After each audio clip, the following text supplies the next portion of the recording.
kotoisin Parkanosta, eikö näin? Tommi on, itse asiassa sä oot Tommi ensimmäisiä parkanolaisia, joihin mä oon itse saanut tutustua. Vaimoni on ensimmäinen ja on muutamia muita, mutta oot ensimmäisten joukossa. Ja sun elämässä on tapahtunut hyvin paljon kaikenlaista.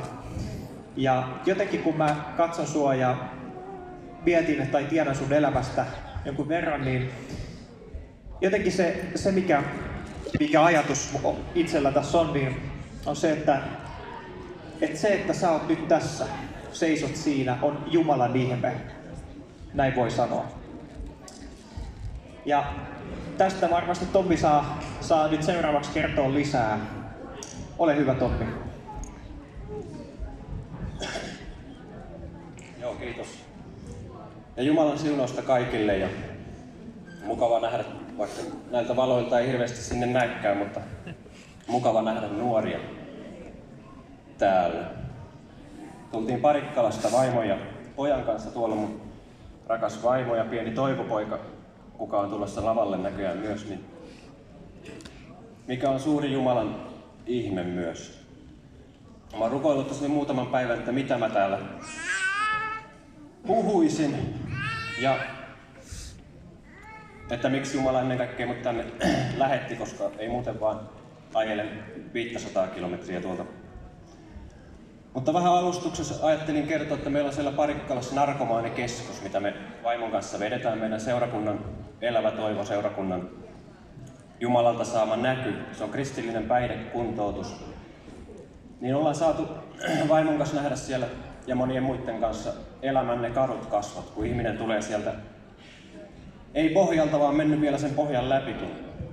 Niin me ollaan vaimon kanssa saatu nähdä sitä ja auttaa niitä ihmisiä Jumalan rakkaudella. Oma rakkaus siinä ei riitä, koska se on vajavaista ihmisten rakkaus.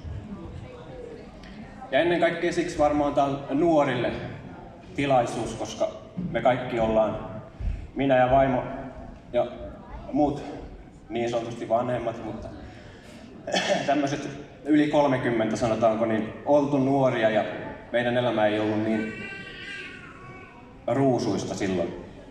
Me ollaan molemmat vaimon kanssa oltu narkomaaneja ja elämä ei ole ollut helppoa. Mutta tänä päivänä voin sanoa, että tämä on elämäni parasta aikaa, mutta myös raskasta välillä. Koska siellä saa nähdä sen, että kun loppuu ihmisen oma voima, kun autetaan ihmistä, jota ei inhimillisen voimin voida auttaa. Semmoista ihmistä, joka on 20 vuotta asunut kadulla, vetänyt huumeita ja sitä on elämä potkinut päähän. Se tulee meidän keskukselle, niin se alkaa siitä tasolta, että opetetaan elämän aivan perusasioita, mitä teille nuorille myös opetetaan. Ja toivon, että otatte oppia vanhemmilta ja te olette kuulemma rippikoulussa. Kuunnelkaa niitä isosia ja niitä vanhempia ja pappeja ja niitä, ketkä opettaa teitä. Koska Raamatussa on semmoinen kohta, että muista luojaasi nuoruudessasi ennen kuin tulevat ne päivät, josta sanot en pidä näistä. Mä en muistanut luojaani nuoruudessa, vaan mä kulin sen tien hyvin loppuun, mutta Jumalalla oli suunnitelma ja siksi mä haluan kertoa teille, että muistakaa te nuoruudessa. Täällä on nuoria, jolla on häpeää, pelkoa, masennusta, surua ja kaikkea. Sen voi padota semmoisen kovan kuoren taakse. Ja semmoisen, mäkin olen ollut joskus kovis, mikä tarkoittaa sitä, että mua ei rakasteta. Sen takia ihmisen täytyy yleensä olla ja esittää jotakin, mutta siksi tulin tänne kertomaan Jeesuksesta, Kristuksesta, joka on elävä persoona, jolle voi kertoa, että minä pelkään. Ja ne on kovia tyyppejä. Suomessa sanotaan, että miehet ei itke. Mutta mä voin kertoa, että kovat miehet, ne itkee ja paljon. Mä oon vuodattanut kyyneleitä erittäin paljon, varsinkin kun mun rakas vaimoni. Meillä on ollut aika rankkaa, niin mä oon joutunut olemaan todella paljon polvillani ja itkenyt Jumalalle, että auta mun vaimoa. Ja Jumala on auttanut joka päivä. Ja Jumala on auttanut myös mua. Mutta Jumalalle ei ole toivottomia tapauksia. Mä toivon, että jos te tänään jotakin muistatte tästä illasta, musta ei tarvitse muistaa yhtään mitään, mutta Jeesuksesta, jos Pyhä Henki saa teille muistutettua edes sen, että kun tulee se päivä, että on vaikeita, Ja mä en ole mikään Jumala enkä halua ennustaa huonoa, mutta niitä tulee niitä päiviä, että on vaikeita. Te olette yksin illalla kotona, niin Jeesus Kristus tuolla ylhäällä on kuollut sun puolesta ja hän ei ole joku Raamatun sivuilla oleva tyyppi, vaan elävä persoona, jolle voi puhua ja kertoa, että mua pelottaa. Ja mä en ole elänyt niin kuin kuuluu elää ja mä en ole kunnioittanut vanhempiani enkä ole tehnyt sitä taikka tätä. Ja välillä voi sanoa, niin kuin itsekin tulee sanottuna, että tämä päivä oli aika paska. Anteeksi kirosana, jos se on edes kirosana, mutta niinkin voi sanoa Jeesukselle. Jeesus kestää sen ja Jeesus auttaa. Jeesus ei heitä ulos ketään, joka tulee hänen luokse. Hänelle ei tarvitse esittää mitään, vaan hänelle voi olla täysin kädet auki, että auta rakas Jeesus, kukaan muu tässä maailmassa ei voi rakastaa niin kuin Jeesus. Ja silloin kun Jeesus sen rakkauden saa kokea, niin sen suurempaa tunnetta ei ole. Mä lupaan sen teille. Mä oon saanut sen kokea, vaikka mä hirveästi mun menneisyyttä kaivele enää, mutta on entinen saatanan palvoja ja ollut noissa jengeissä ja vankilassa ja kaikissa maailmassa ja huumeita vetänyt 10-vuotiaasta asti, mutta Jumala on ylösnoussut Jeesus Kristus. Ei jäänyt hautaan, ei jäänyt ristille, vaan hän nousi ylös jokaisen teidän puolesta täällä. Ja kun menee Jeesuksen luo tuskineen, ahdistuksineen, murheineen, pelkoineen, voi saada itse kokea sen, että Jumala auttaa. Silloin ei enää tarvitse kysyä kaverin mielipidettä, että mitä mieltä olet minusta, vaan Jeesus sanoo, että minä rakastan sinua ja sinua ja sinua. Jeesus rakastaa jokaista teistä enemmän kuin kukaan ihminen pystyy rakastamaan. Mä pystyn rakastamaan mun poikaa ja vaimoa vain vajavaisesti, mutta taivaani se rakastaa täydellisesti. Niin sinne saa mennä silloin, kun on yksin, kun pelottaa ja kun on ahdistus. Ja mä oon saanut nähdä siellä narkomaanikeskuksella, että sielläkin niin monet kun tulee sinne, ne yrittää vähän koetella meitä, tai mua yleensä, kun mä oon johtaja. Saan ottaa kaiken vastaan yleensä sen huonon ja hyvän, niin koetella vähän, että mikäs mies tuo nyt on. Että ne vähän sellainen leikkiä, että no kattellaan, en mä mitään töitä tee. Niin. Mutta sitten kun ne saa kokea kokouksissa sen Jumalan rakkauden, niin siellä itketään yhdessä ja naurataan yhdessä.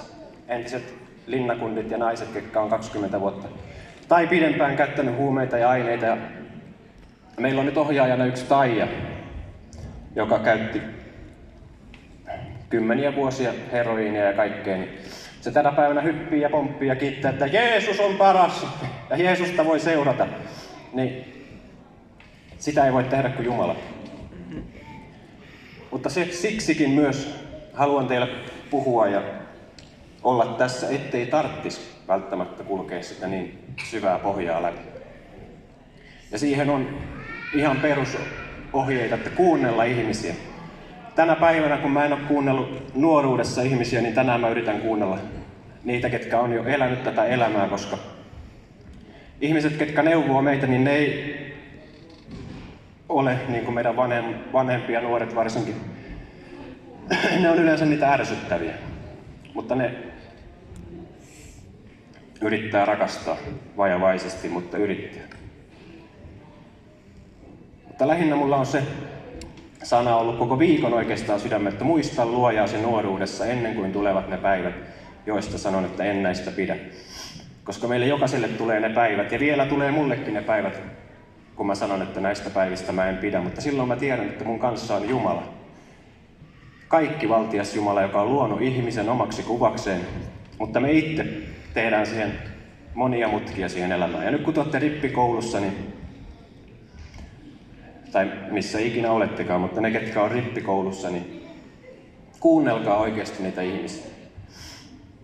Se ei ole kova tyyppi, kella on kova ulkokuori, vaan se, kella on puhdas sydän. Ja kuka uskaltaa sanoa, että mua pelottaa. Mä uskallan ainakin sanoa, että mua on tänään pelottanut todella paljon tulla tänne puhumaan. Mua pelottaa monta kertaa, mitä mun pojalle käy, se on kipeä. Mutta se on sitä kovuutta, kun uskaltaa sanoa, että mä oon heikko. Silloin Jumala voi olla väkevä, koska Raamatussa sanotaan myös, että hän on heikoissa väkevä. Ei hän ole vahvoissa väkevä. Jos mä oon täällä, että mä oon maailman paras julistaja ja saarnaaja, niin ei tästä tule yhtään mitään. Antaa Jumalan olla suuri, koska me ollaan pieniä ihmisiä. Ja haluan rohkaista siihen, että puhukaa ihmiset. Suomessa on vähän sellainen kulttuuri, että me ei puhuta kellekään. Ei varsinkaan tunteista. Miehet ei puhu tunteista. Kyllä kannattaa puhua, muuten meistä tulee niitä murisevia vanhoja ukkoja, ketkä ei puhu mistään. Mäkin on siinä erittäin huono, mutta puhukaa. Jos ei ole muuta kuin yksi ihminen, niin sekin riittää, mutta Jeesukselle voi puhua kaikki.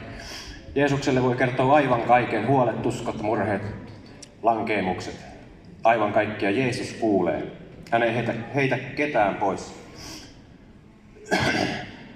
Musta on joskus sanottu, että mä oon toivoton tapaus inhimillisesti ja ihmisille ja yhteiskunnalle. Ja varmaan on teillekin sanottu paljon huonoja asioita, mutta ne on valheita. Mulla on nyt elävä toivo tuolla. 1 vuotta ja 3 kuukautta ja konkreettinen toivo ja sitten mulla on tulevaisuus ja toivo Jeesuksessa ja vielä iankaikkinen elämäkin Jeesuksessa. Ja kaikkivaltias Jumala on mun isäni ja vapahtajani ja hän voi olla myös teidän kaikkien vapahtaja, jos te suostutte. Mutta kaikilla on oma aika. Jumala kutsuu. Me ei voida väkisin tulla Jumalan luokse, vaan jos ei isä vedä, tai jos ei Jeesus vedä, niin ei kukaan voi tulla isän tykö. Eli kaikilla on oma aikansa. Mä toivon, että tänään on jonkun aika